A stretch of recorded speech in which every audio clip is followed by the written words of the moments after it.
God of nations at thy feet, in the arms of we meet. Hear our voices, we entreat.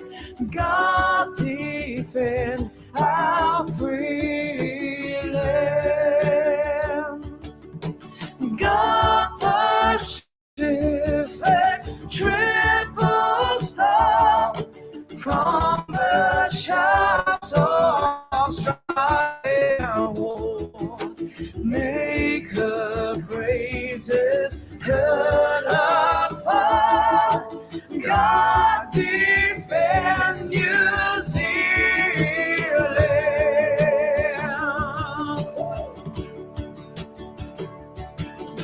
Men of every creed and race, gather here before thy face, asking thee to bless this place.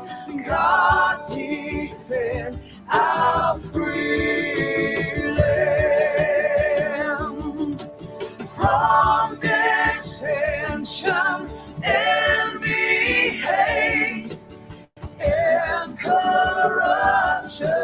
God, our state, make our country good and great.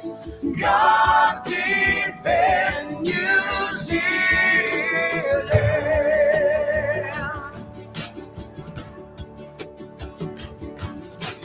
Peace not war shall be our boast. Blood should foes assail our coast. Make us then a mighty host. God defend our free land. Lord of battles, in thy might, put our enemies to flight. Let our cause be just and right. God defend New Zealand.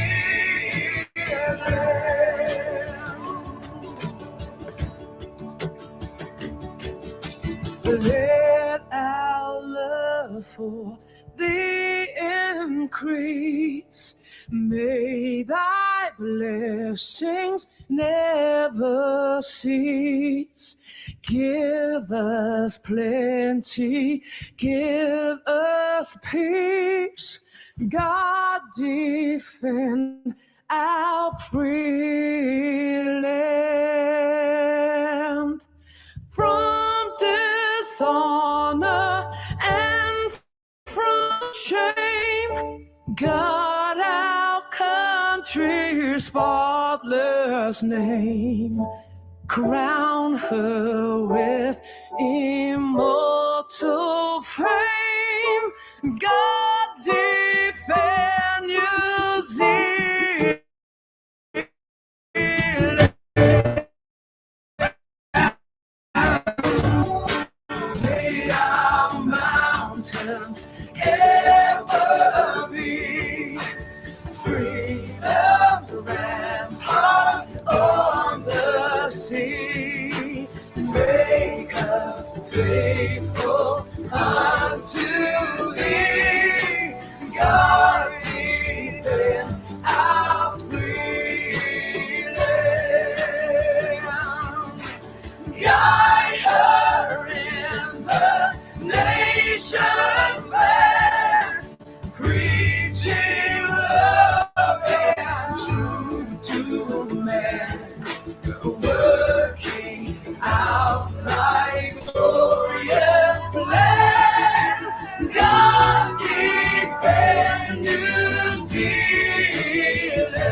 Oh, morena, morena, morena. Oh, my, crikey me. It's been a while. And I thought, how better to start off my life than with our beautiful anthem. And if you listen to the words and listen to them very carefully, how fitting is our anthem today. How fitting those words are, talks about our free land. It talks about protecting New Zealand. So anyway, I just thought it was very, very fitting that I started my life with that. Look, I've been absolutely flat tack, as you know, coming off one campaign and talk about devil for punishment and running in straight into another campaign in Hamilton West. So there's lots of mahi that had to be done, and I still try to keep my Facebook page warm and sharing, especially a lot of stuff that our party, New Zealand Outdoors and Freedom Party, has been putting up. So a lot of good information there. I know it's not as good as a live, and I know lives bring in a huge audience, well, especially for me anyway. So everybody likes our lives and likes the live. People are just really interested. It's like kānohi ki te kānohi or face to face. So I'm going to share Russell Brand. I haven't actually played him for a while, and it's quite fitting. I watched his video yesterday and I thought, wow. So I won't talk too much about it. We'll have a bit of a corridor after I finish. It's to do with us. It's to do with our beautiful country, and it's to do with our farmers and farmers around the world and just what's happening. So I will mute. Please let me know if you can't hear, because everything sounds good to me, but whether or not it comes across to you is another thing. So thank you all, Tanya, Colleen, Diane, Carol Ann, heaps of you have joined, George, Anna. Thank you so much, Patty, Catherine, Melanie, too much, Ross, Patty, Earl. Just don't want to miss anyone that's come on. Thank you for coming on. It is about me having a conversation with you, Diane, Colleen, and just sharing the kōrero. So also whānau, it's really important if you've got any whānau living in Hamilton. We've got a team together. I'm meeting up with Sue Gray this afternoon, and we've got a function on tonight, and we're meeting at the lake at 11:30, myself and Sue, for those that want to come along who live in Hamilton, especially to hear about my campaign, which is some really exciting stuff, but we'll talk about that later as well. So I'm going to share Russell Brand. So I'm going to mute myself and then share his video, and then we'll have a kōrero.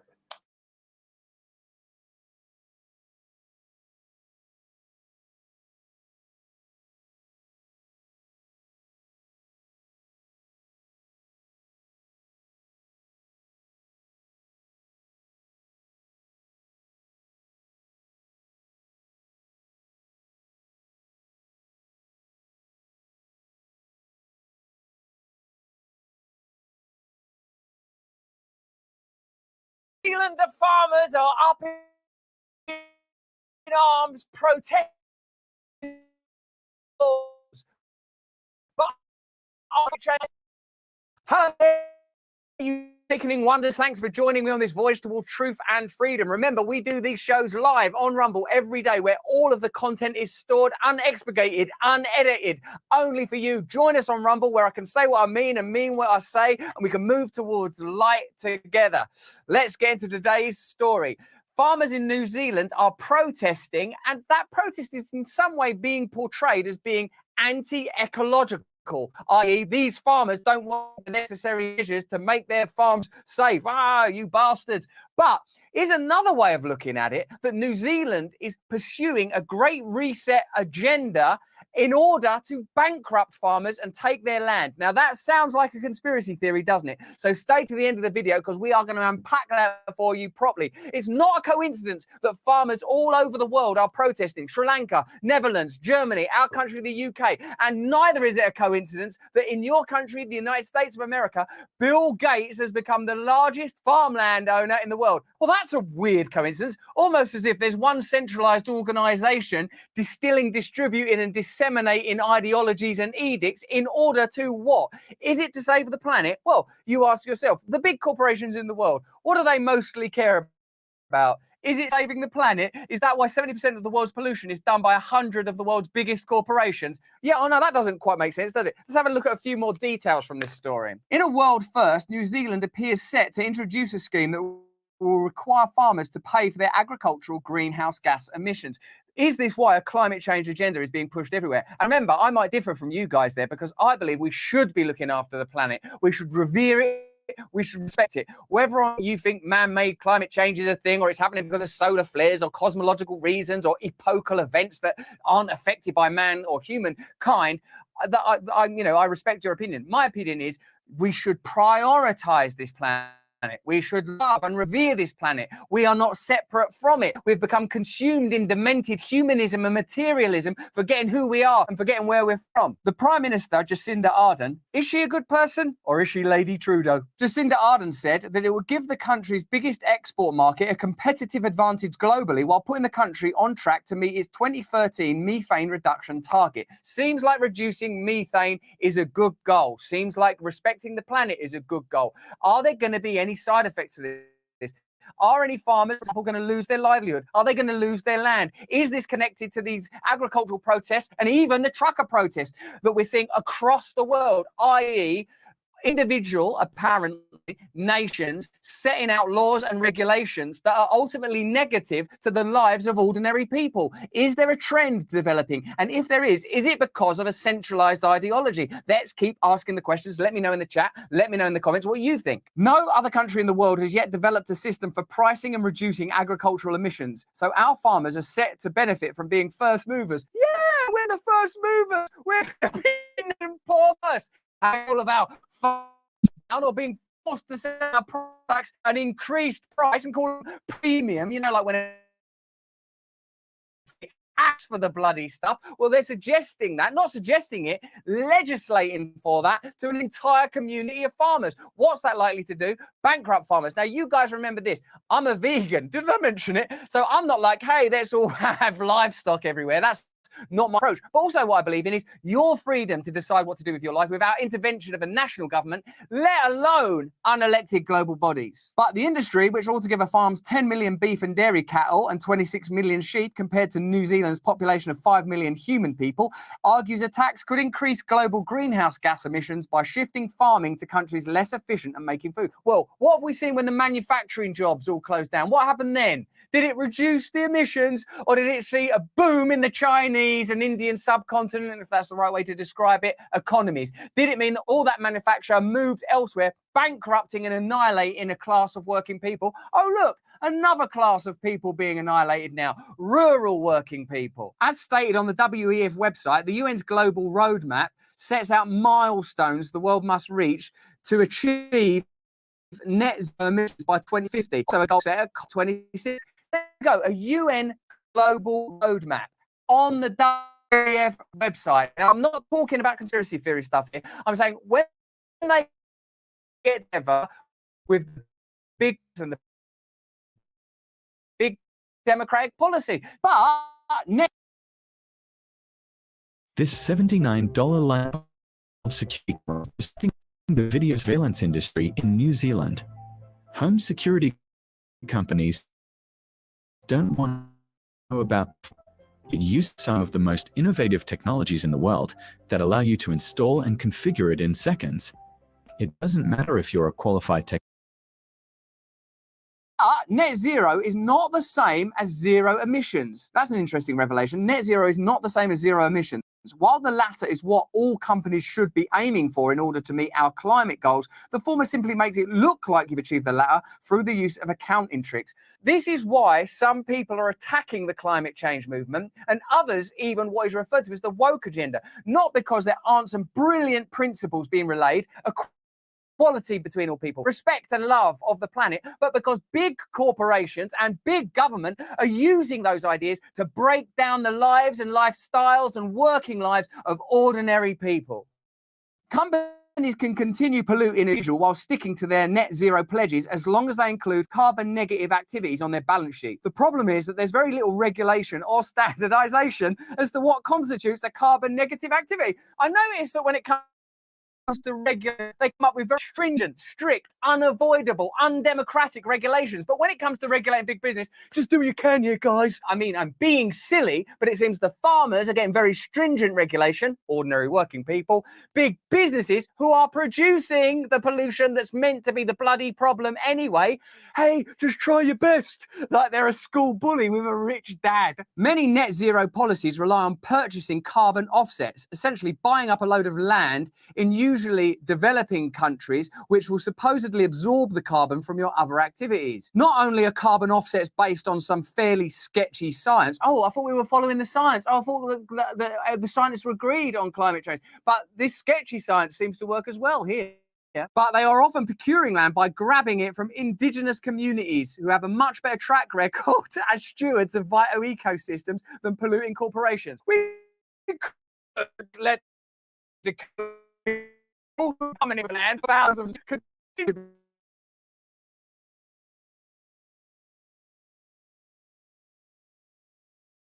Or NZ, a activist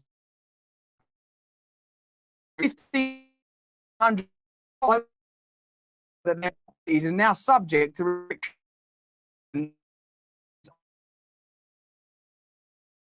in areas of significance to Maori ecosystems and indigenous biodiversity, natural character in the margins of water, activities on the surface of water, and designations. These restrictions are turning any land that has cultural, historic, or natural value into a liability. So ultimately, they're creating new regulations and legislations that allow them to diminish the value and ability to work on heritage sites. This piece is from Nick Estes. Bill Gates is the largest private owner of farmland in the US. A 2018 purchase of 14,500 acres of prime eastern Washington farmland, which is traditional Yakima territory, for $171 million, helped him get that title. So Bill Gates is buying up indigenous land. I suppose all land is indigenous.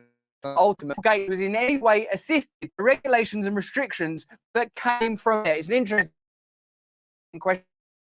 Do you think these farmers have a point? Do you think they're climate change deniers? Oh, we hate climate change. Who cares about this planet that we till and make our living from? Or do you think that they object to these regulations being introduced without time for them to adjust their business model and, in my opinion, with an intention to bankrupt them and take their land? That's just my opinion based on some of the facts we've been reading today. In total, Gates owns approximately 242,000 acres of farmland with assets totaling more than $690 million. To put that in perspective, that's nearly the size of Hong Kong and twice the acreage of the Lower Brule Sioux tribe.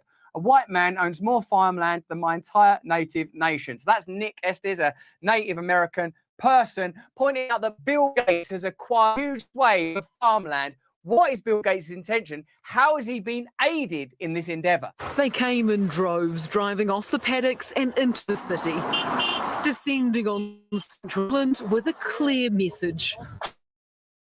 Stop the planned agricultural emissions. Sri Lanka, people in Germany, in the Netherlands, and I know in our country, the UK, people are pretty pissed off, and I bet wherever you are too, people are getting sick and tired of these regulations suddenly appearing that seem to benefit a particular set of society, a particular strata, rather than ordinary people. As we said earlier in the video, how come they don't regulate corporations and offsetting, but they regulate the farmers when it comes to the reduction of the methane? Who does that benefit? Who do you think had their hand in the lobbying, the control, the turning up at WEF meeting? The turn up at the WEF cricket, Telling the government had enough. Well, guess what? We're not going to take it. You're a monster. We're not going to take it. Ah, because you're a Nazi? Well,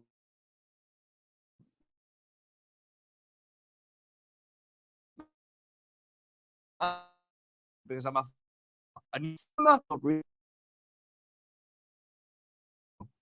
Nazi. And unconventional crops. That's menacing. That's a bit menacing. Farmers worried the proposed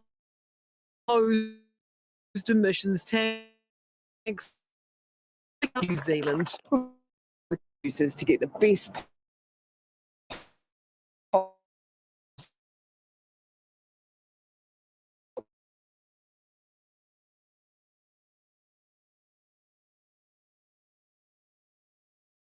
list at the moment 26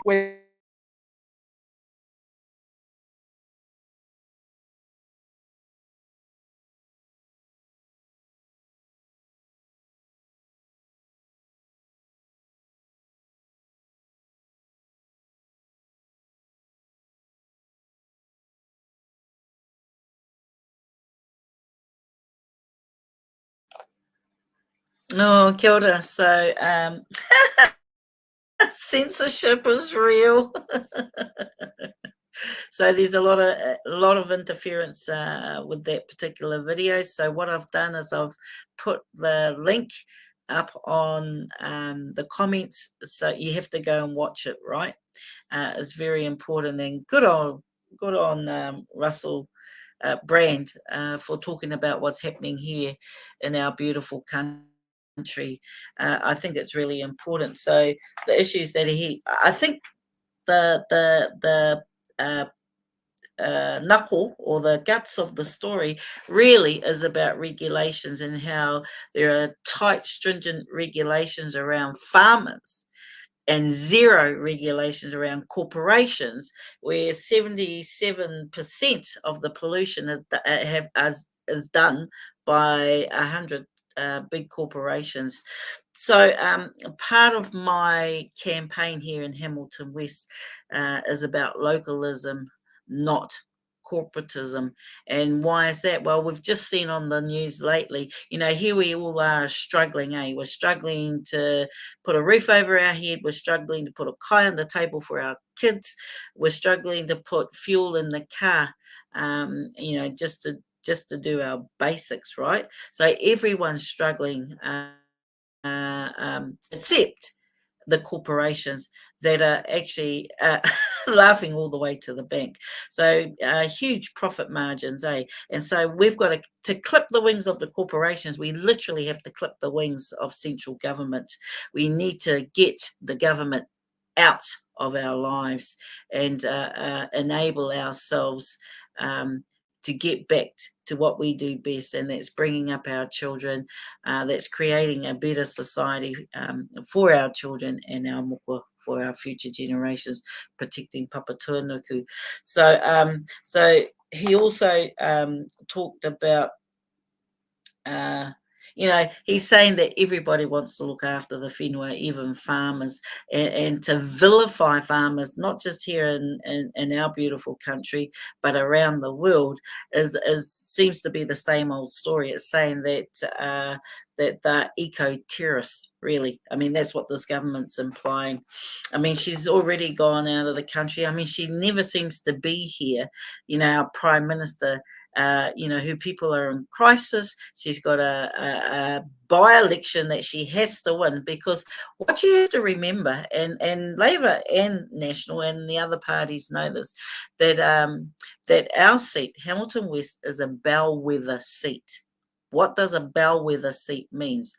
Means that we mirror the rest of the country. So we have similar makeup to the rest of the country, and whichever party wins will form the next government. And apparently Hamilton West hasn't let us down yet. So it's important that that there, like I say, Labor and National are the left and right cheek of the same nono. And if you don't know what nono means, it means your derriere, your backside. So let's not forget that. And let's not forget that the 120 members of Parliament in Wellington during the occupation did not come out. A lot of those people, and I was there for about not quite a week, and I was talking to a lot of people, doing some lives. You see my lives, and there were doctors, lawyers, academics, professionals, farmers, business people, millionaires. I mean, they were from across the board, and they, that river of filth. They were implying, that's how this government created a two-tier system. The them and us system, and remember that's all a tactic. They are not going to win the next election.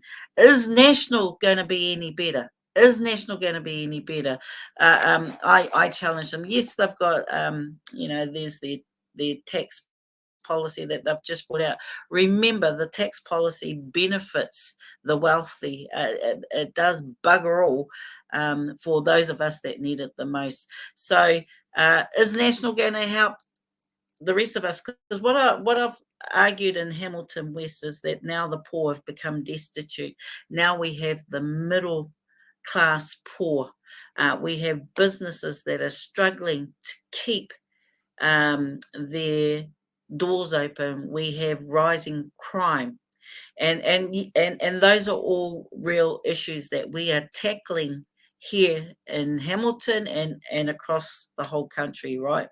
However, Labor and National have different views on wanting to tackle crime. Now, I just want to actually one reasons for me standing in Hamilton West and why people should vote for me. So number one, I want to entrench the New Zealand Bill of Rights into supreme law, because since lockdown, since mandates, our Bill of Rights has been trampled on. Now, remember that our Bill of Rights and our human rights come down from the Magna Carta that was created in 1215.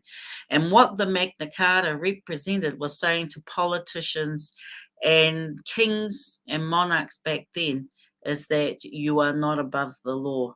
And so there's like hundreds of years, right? Hundreds of years of doctrine there, hundreds of years of common law. And in Western societies, in OECD countries, they have a Bill of Rights and they have their human rights, slightly different to each other, but pretty much fundamentally are the same. Here's the thing.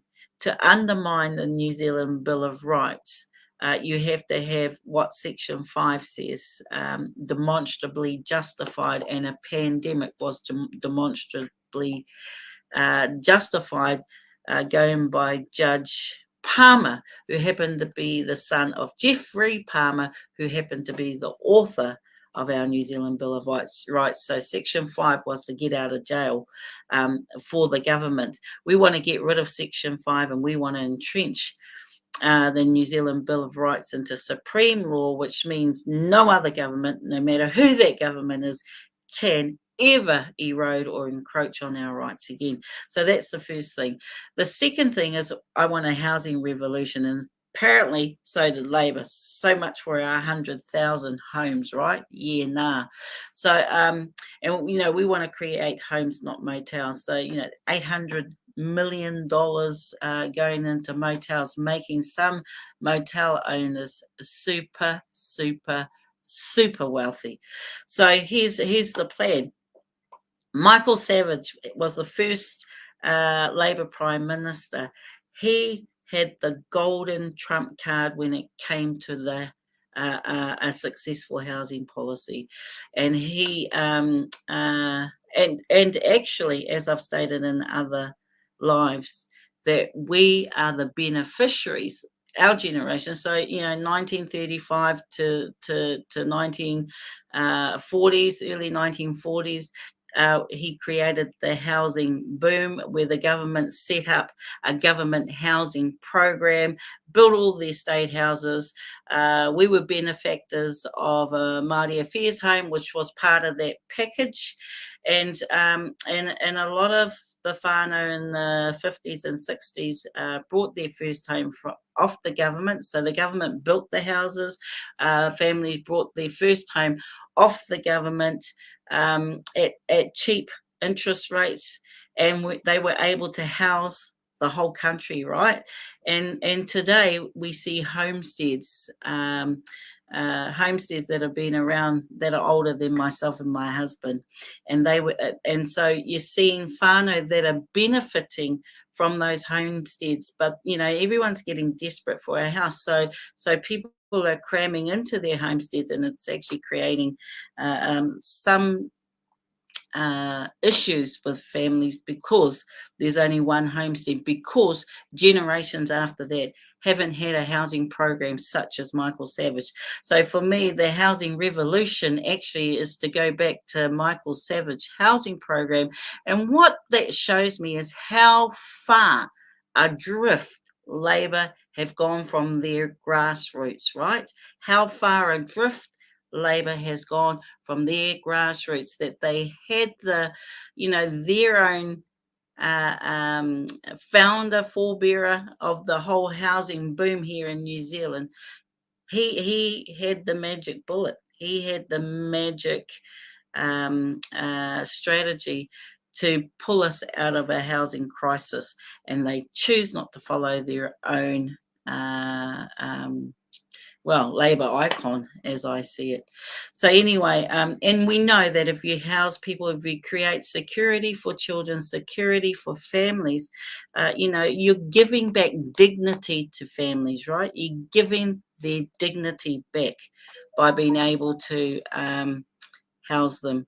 And there's so many other things. As long as they're warm and affordable, there's research that shows that if you have a warm home, then you're less likely your children are less likely to go to the doctors, or you're less likely to go to the doctors if your home is warm. If it's affordable, it means that other areas in your life are attainable, right? But at the moment, we're in a major crisis. So the other priority of mine, and like I spoke about earlier, localism, not corporatism. And we're seeing banks laughing all the way to the bank, literally, making huge profits, supermarkets making huge profits, fuel industries making huge profits. I just want to read something that I what caught my eye, I guess, when you're looking at rising prices and just where these corporations sit, actually. And,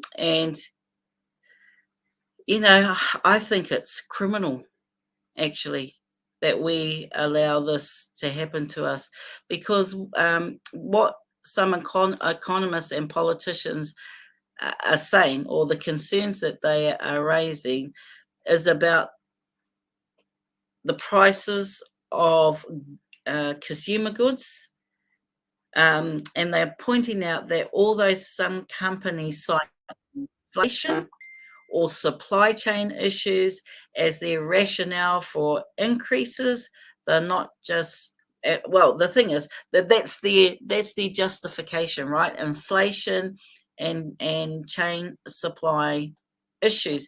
Now, we wanted to get parts for our waka. Our waka's been all over the country, as you know. It's done a lot of trips with us. We love our waka, and I think it's still got a few miles in it yet. Trying to get parts for it just has done me and my husband's head in. Seriously, and the price and the length of time to get those parts in. So here's a warning, whānau. I would suggest you take your car down, because we found all these issues out, because your warrant's 12 months now, right? And you need to. I still like the 6 months, and I reckon we should still do a 6-month warrant checkup, really, because a lot can go wrong within that year. But here's the other added problem. Every supplier that we rang about parts had said they had issues with the supply chain, right? And then the prices that they were adding on to those parts and how much it was going to cost us, just, makes you want to go back to a horse and cart, actually.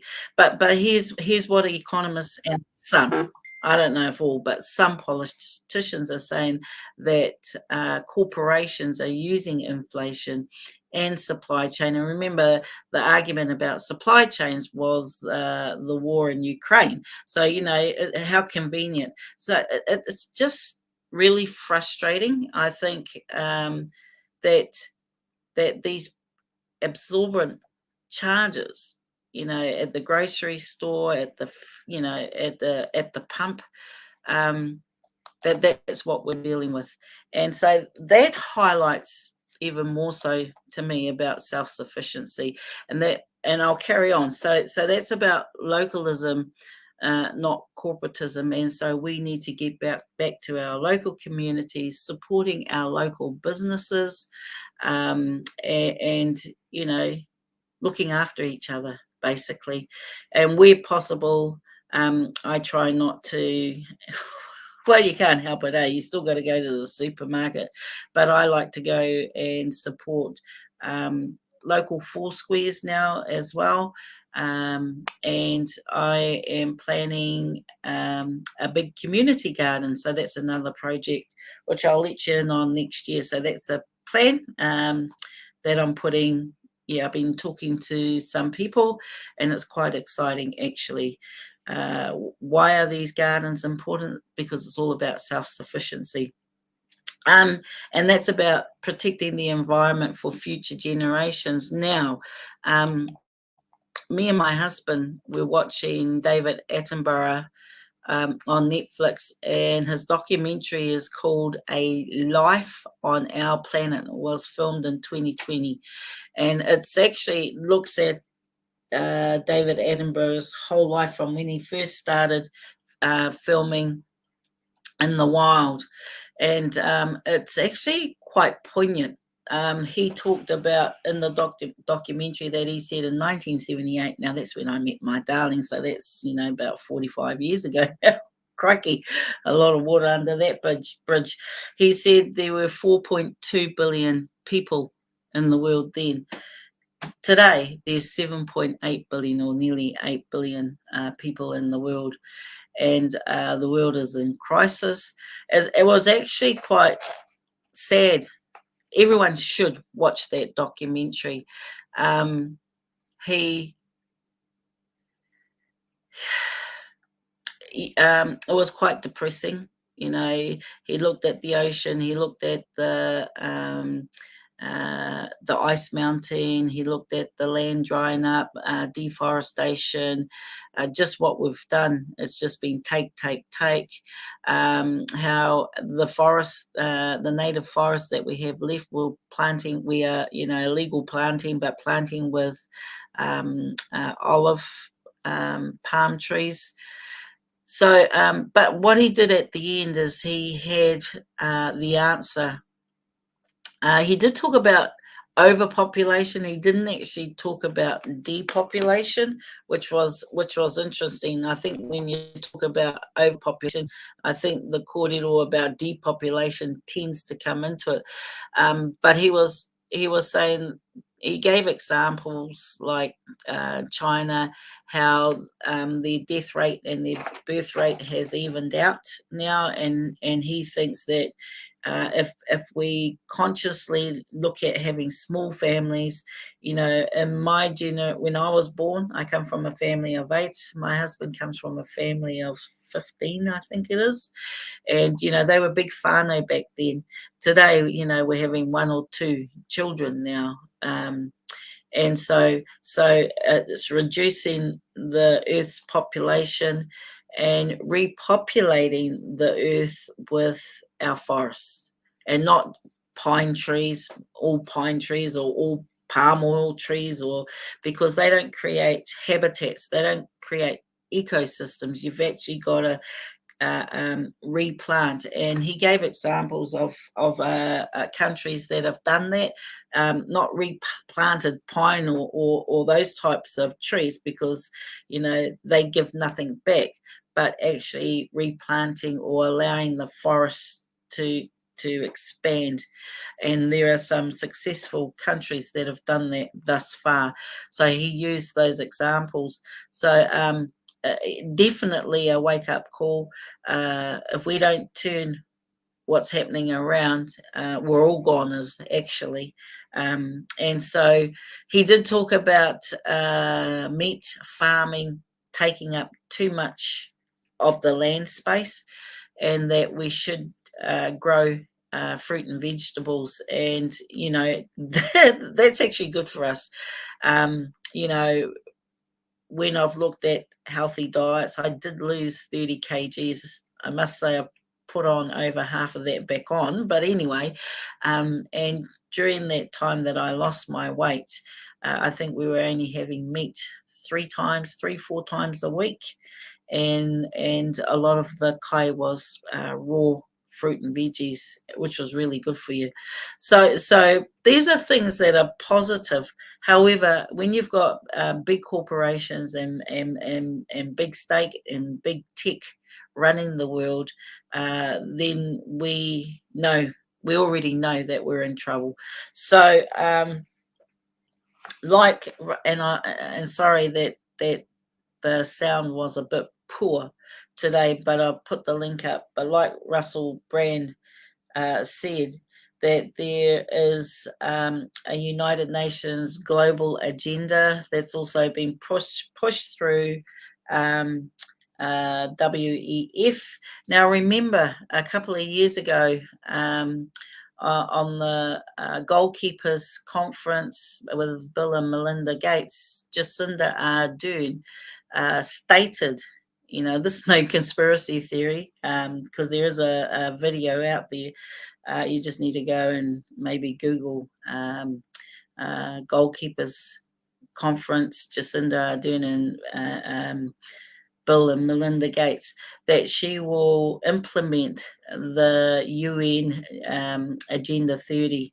So let's be just cognizant of all of this, because we talk about, people are, the US and other countries talk about Russian interference.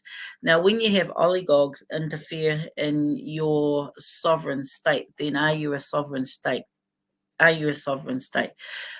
Is your Prime Minister, who is an alumni of World Economic Forum, is she acting on behalf of us, or is she acting on behalf of these oligarchs? And with the narrative that's starting to come out, with what we've experienced, what's happening to the farmers, you look at the hate laws that have come through, she's trying to screw us over, basically. I'm no spring chicken, and I have not seen a party or a prime minister like it.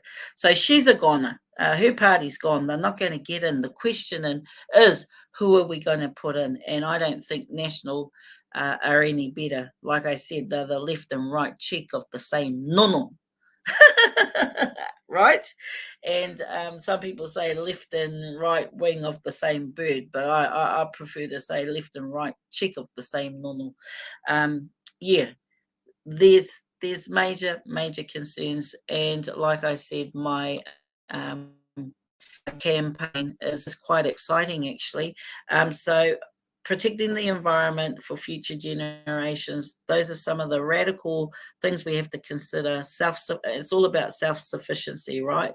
It's all about, if you can't create your own garden, then look at creating a community garden, and there's funding out there if you do create community gardens. And if we all start looking after each other and creating that community, because that's about engagement within your own community as well, and a garden can do that. It's about sharing kai, and a garden can do that. So let's start thinking forward about that whānau. The other kaupapa that I'm running on is keeping local assets in local hands. And so that's the whole three waters issue. And I've stated earlier in other lives, and I've been interviewed a couple of times since I put my hand up for Hamilton West, and I've stated that the reason why I'm against three waters is that generations have built up those assets in local government. So your rates and my rates have built up those assets. Those assets should stay in local hands. How dare the government interfere? Keep your hands off, because once it gets into government hands, then it's easily shifted off into private hands. They can still do that at local government, but at local government you can get rid of them, right? At local government, they're dealing up front with their community, whereas central government, they're based in Wellington. All our bureaucrats and our politicians are based in Wellington. So keeping local assets in local hands, the reason why I have concerns about that, they won't stop with the water. You've got, for example, when I was working up in Auckland for the Independent Māori Statutory Board, one of my roles was to oversee Auckland City Council, and Auckland City Council, and I don't know what the value is of their assets now, but there was $28 billion worth of assets that were built up over generations. And so if the government gets their hands on the water, they will get their hands on other assets as well. So we're basically saying, government, piss off out of our lives. We don't need your interference. You're only there to take care of hospitals, roads, taxes, those sorts of things. Now we're running under a tyrant government and a tyrant prime minister, and watch out for that smile, is what I say, because it's lethal. It literally is lethal. So keeping local assets in local hands, defending our medical and data sovereignty, so important, whānau. So we know that artificial intelligence, there's a number of legislations that's going through and been through Parliament to ensure that they set up the framework for digital ID and digital currency. As soon as they set up the framework for digital ID and digital currency, we are enslaved by a handful of people. If we don't behave, if we dissent, or if we argue against the government, eroding our Bill of Rights first and then creating digital ID and digital currency, controls us totally. It's pretty much the last bit of enslavement, actually. So we're at the cusp, whānau, of being enslaved by these oligarchs, by these global elites. Also, so that's why, and medical sovereignty, if I don't want to take a medication or I don't want to take a vaccine, that should be my prerogative, and that's protected under our New Zealand Bill of Rights. But it's important that we defend our medical and data sovereignty. The other take that I'll be promoting during my Hamilton West campaign is protecting our food and fuel security, because he who controls the food controls the world, right? He who controls the fuel controls the world. So that issue is about the decommissioning of Marsden Point, one of the top oil refineries in the world. Cost us billions of dollars of taxpayers' money. We've literally given it away, or giving it away. And so there are a number of our whānau protesting, and have occupied Marsden Point. And, and this again is about our country being self-sufficient. If we have to rely on outside forces for our food and our fuel, we are controllable, right? We are controlled by other forces. Why would we want to give up an asset of ours that benefits us? And, the media's been pretty quiet on that one, eh? There's no one jumping up and down about that, and we all suffer the consequences of that. So that's the other kaupapa that I'm running on, putting New Zealanders first. $800 million have been spent on emergency housing, right? 37,000 people are in emergency, including children, including grandchildren, are in emergency housing. 37,000 people are coming in on work visas. They have to be housed somewhere. Where are we housing everyone? We are in a housing crisis, and yet we're still bringing immigrants in. And, you know, what I've been told by a lot of the people that I've been talking to out in the community is that we need to prioritize our own. We need to house our own. Our own are destitute, are living in cars. We've got children that are living in third world conditions here in Aotearoa. So that's another important taka that I'll be pushing, is putting New Zealanders first. And the last one is holding the government accountable. And I just want them out of our lives, basically. And you know, and achieving those others will actually achieve that. So whānau, that's all I've got to kōrero about. Go on to my Facebook page and please donate. We can't run a campaign without your donation, so it's really important. Also, if you live in Hamilton West, or if you live in Hamilton and you want to help out with my campaign, please let me know. And there's emails there that are on my page, or you can contact me directly, even if you put a comment up on the comments here, or email me on beetit, BEETIT with an S at the end @gmail.com, if you want to help out with my campaign. So whānau, I am going to leave you now. We've got a big day on today. Doing some filming, got a function on tonight, meeting the public tomorrow, meet and greet and have a chat and a coffee at the lake, at the Veranda Cafe. So if you're out and about and you want to catch up, 11:30 onwards, we're meeting there. So hey whānau, you know, love to see you there, popo. Okay, well kia pai tō rā, and we will catch up again soon. Ka kite anō, kia ora rā. Kia ora.